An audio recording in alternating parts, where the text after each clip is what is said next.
And it's satisfying. The 3.5 minutes is better. But you still want the coffee practically done.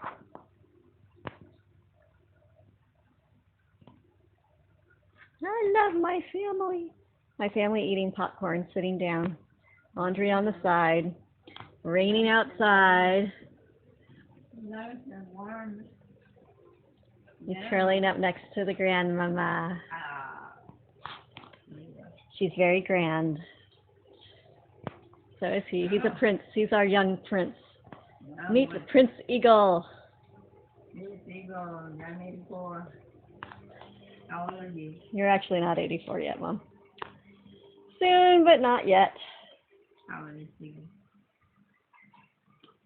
Eagle's in on the stage. Oh, He's ageless. He's a 3,000-year-old sage. Oh. When you get to 2099, you'd stop counting.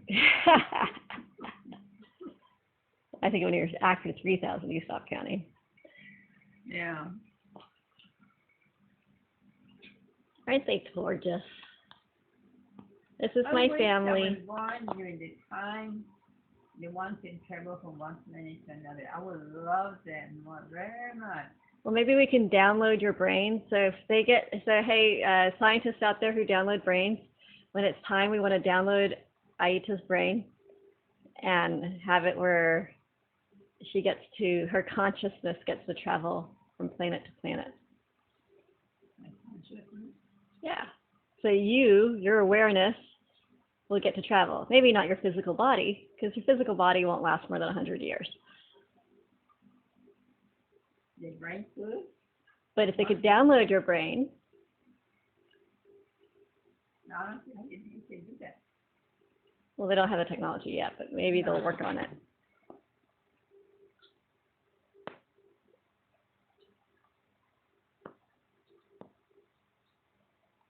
I guess they could build something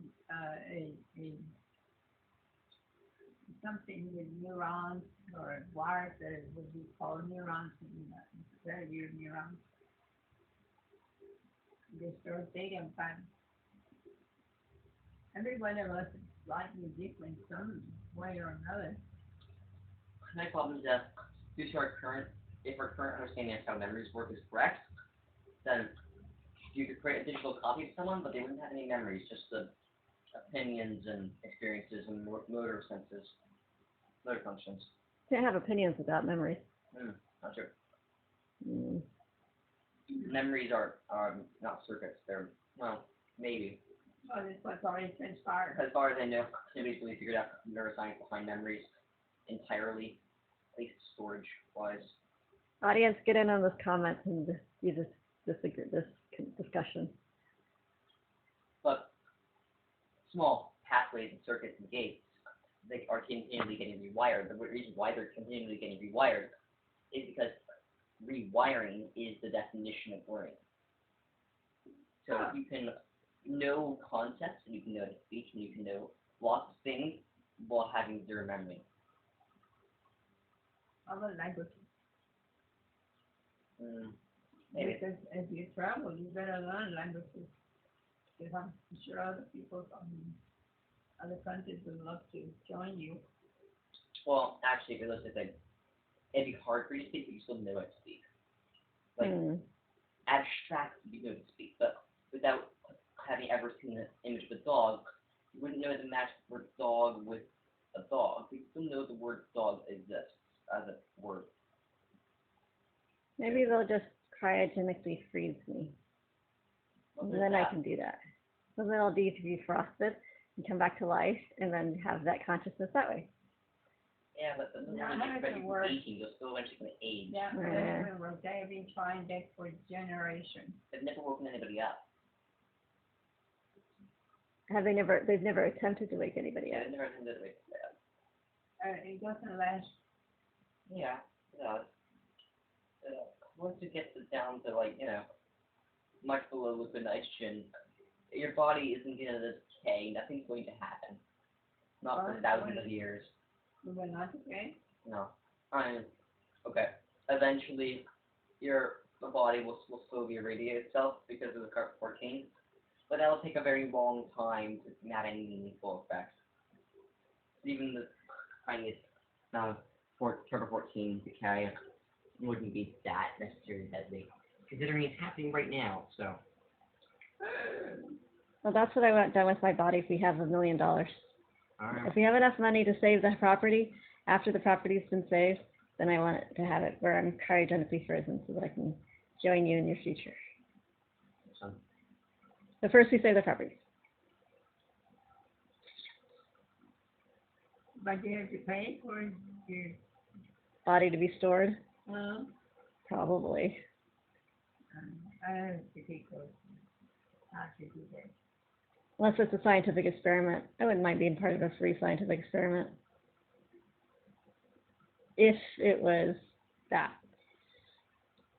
If it was well funded. I mean, if I'm going to be dead anyways, then right, yeah. Yeah, clear choice, either be dead with the possibility of coming back to life, or be dead and be dead.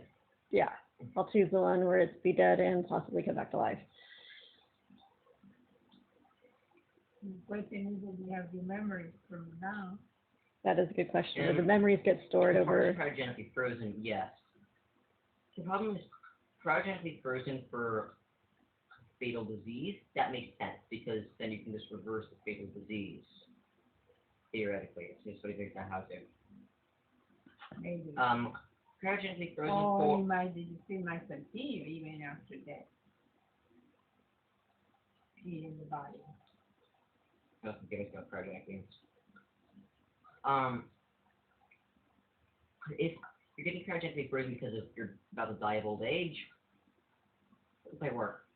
Like, how are you gonna reverse old age even with fancy tech? How are you gonna reverse old age? Like, you can prevent old age from happening, but that would require genetic modification when there's, you know, a number of cells under a dozen or so, not under the number of atoms in the known universe. Now for the brain, are we constantly creating new cells for it, or we use the cell food from the time we were born? The brain? Mm-hmm. I don't quite remember. Those are the events. I know we trained it.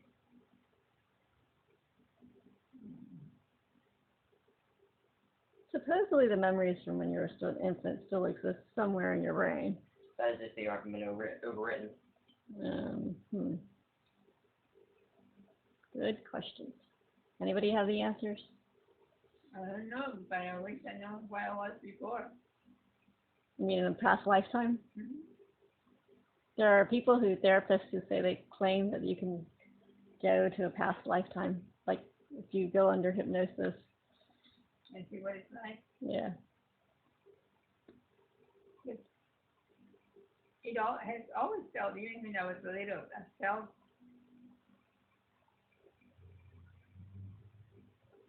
that I was still, but that this was another world, and I had to learn it, you know. Well, it is true. Whenever you come into this consciousness, you are having to learn this world.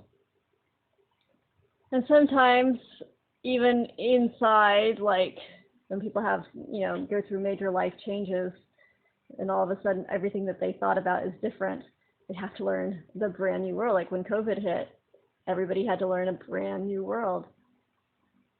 It was a totally new world for everybody. Supposed to, but then actually. I think I have Possible. done it a couple of times. Like, I was born in Salinas. I remember very distinctly. It's so different from what I did in Monclova. Yeah. And, or when I had trouble, what I had done. Every new place is a new world. And yes, that's the way I feel like when I was going to Coahuila or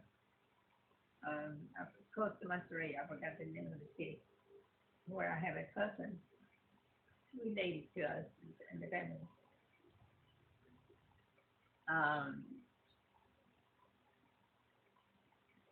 It was a new learning experience.